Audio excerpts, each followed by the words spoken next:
అసదుద్దీన్ ఓవైసీ ఇంటి గోడలపై గుర్తు తెలియని వ్యక్తులు ఇంకుతో దాడి చేశారు. భారత్ మాతాకి జై, జై ఇజ్రాయెల్ అని రాసి ఉన్న పోస్టర్లు అంటించారు. ఓవైసీ ప్రమాణ స్వీకారంలో జై పాలస్తీనా అని నినాదం చేయడంతోనే ఇలా చేసినట్లుగా పోలీసులు భావిస్తున్నారు. ఢిల్లీలో నా ఇంటిపై ఎన్నిసార్లు దాడి జరిగిందో లెక్కలేదు. పోలీసులు నిస్సహాయత వ్యక్తం చేస్తున్నారు. అమిత్ షా మీ హయాంలో ఇది జరుగుతోంది అని ఓవైసీ ఫైర్ అయ్యారు.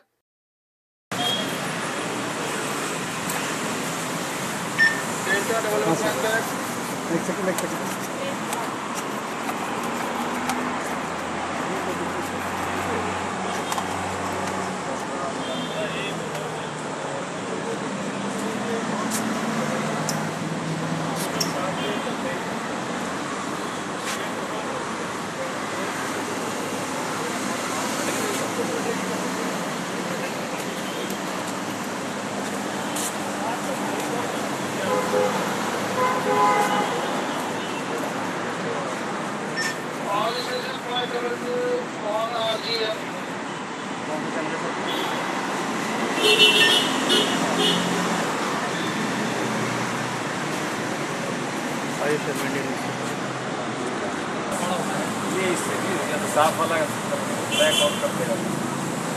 एक और दो हेलो सर, ये एक्सीडेंट हो चुकी है।